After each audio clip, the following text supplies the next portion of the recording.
পবিত্র রমজান মাস, ইবাদত, সংযম আর আত্মশুদ্ধির সময়।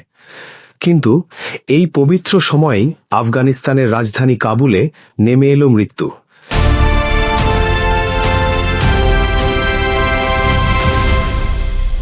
একটি মাদকাসক্তি নিরাময় কেন্দ্র, যেখানে মানুষ সুস্থ জীবনে ফেরার চেষ্টা করছিল, সেই জায়গাটিই হয়ে উঠল রক্তাক্ত ধ্বংসস্তূপ। অভিযোগ উঠেছে, এই হামলার পেছনে রয়েছে পাকিস্তান। হামলায় নিহত শত শত নিরীহ মানুষ। ভাবুন একবার, যেখানে মানুষ বাঁচতে আসে সেখানেই আকাশ থেকে ঝরে পড়ছে বোমা। এ যেন শুধু হামলা নয়, মানবতার ওপর নির্মম আঘাত। ব্রিটিশ সংবাদ মাধ্যম দ্য গার্ডিয়ানের প্রতিবেদনে উঠে এসেছে হামলার পরের ভয়াবহ দৃশ্য। চারদিকে ছড়িয়ে ছিটিয়ে মানুষের দেহ, ধোঁয়া, চিৎকার আর রক্তের গন্ধে ভারী হয়ে উঠেছে বাতাস।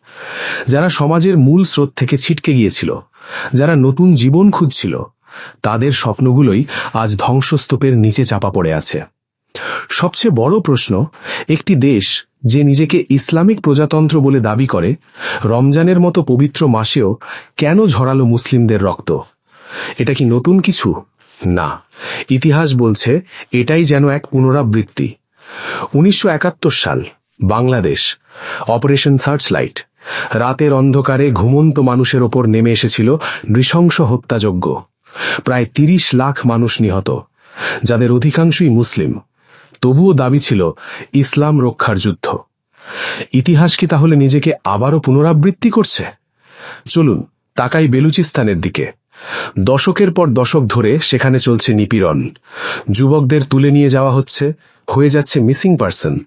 পাহাড় আর মরুভূমির মাঝে মেলে গণকবর, নামহীন, পরিচয়হীন, কিন্তু সবাই মানুষ, সবাই মুসলিম। এমনকি ফিলিস্তিনের ঘটনাও ইতিহাস ভুলে যায়নি। 1970 সালের ব্ল্যাক সেপ্টেম্বর, জর্ডানে ফিলিস্তিনিদের বিরুদ্ধে অভিযানে গুরুত্বপূর্ণ ভূমিকা ছিল এক পাকিস্তানি সেনা কর্মকর্তার, নাম জিয়াউল হক। অর্থাৎ এই ইতিহাস শুধু আজকের নয়, দীর্ঘদিনের। এবার আসি আফগানিস্তানের প্রসঙ্গে। পাকিস্তান দীর্ঘদিন ধরে চেয়েছে আফগানিস্তান যেন থাকে তাদের নিয়ন্ত্রণে। তালেবান ক্ষমতায় আসার পেছনে তাদের ভূমিকার কথা বিশ্ব জানে। কিন্তু যখন আফগানিস্তান নিজের মতো করে চলতে চাইল, তখনই শুরু হলো টানাপোড়েন। সীমান্তে সংঘর্ষ, গোলাগুলি, আর এখন সরাসরি কাবুলে বিমান হামলা। একদিকে নিজেদের দেশে অর্থনৈতিক সংকট, রাজনৈতিক অস্থিরতা, মানুষের জীবনে অনিশ্চয়তা, আর অন্যদিকে প্রতিবেশীর আকাশে বোমা বর্ষণ। এটা কি কৌশল নাকি ভয়ঙ্কর ভুল? এর মাঝেই ভূ রাজনীতির আকাশে ভাসছে নতুন এক প্রশ্ন। ইরানের পর পরবর্তী টার্গেট কি পাকিস্তান? মধ্যপ্রাচ্যে উত্তেজনা তুঙ্গে। ইসরায়েল এবং যুক্তরাষ্ট্র ইরানকে ঘিরে ফেলেছে। সামরিক স্থাপনা, পারমাণবিক প্রকল্প সবই এখন চাপে। আর এই পরিস্থিতিতেই বিশ্ব রাজনীতিতে উঠছে নতুন হিসাব। পাকিস্তান, বিশ্বের একমাত্র মুসলিম দেশ যাদের হাতে রয়েছে পারমাণবিক অস্ত্র। এটাই তাদের শক্তি, আবার এটাই তাদের ঝুঁকি। ইসরায়েলের দৃষ্টিতে এটা এক সম্ভাব্য হুমকি। যদিও সরাসরি সম্পর্ক নেই, তবুও কৌশলগত চিন্তায় পাকিস্তান এখন আলোচনায়।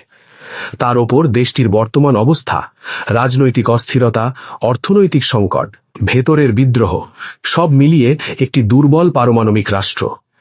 পশ্চিমা বিশ্ব এবং ইসরায়েলের সবচেয়ে বড় ভয়, এই অস্ত্র ভুল হাতে চলে যেতে পারে। তাই ইরান অধ্যায় শেষ হলে পরবর্তী নজর পাকিস্তানের দিকে যাবে না, এটা নিশ্চিত করে বলা কঠিন। ইতিহাস বড় অদ্ভুত বিচারক। যে দেশ অন্যের মাটিতে আগুন লাগায়, একদিন সেই আগুন নিজের ঘরেই পৌঁছে যায়। রমজানের এই পবিত্র সময়ে কাবুলে যে রক্ত ঝরল, তার দায় কার? তার বিচার কি হবে, নাকি এটাও হারিয়ে যাবে ইতিহাসের আরেকটি পাতায়? আপনি কি মনে করেন, এই হামলা কি শুধু একটি ঘটনা, নাকি বড় কোনো সংঘাতের শুরু? কমেন্টে জানিয়ে দিন আপনার মতামত। প্রতিদিন নিউজ 24, সত্যের সন্ধানে, সব সময়।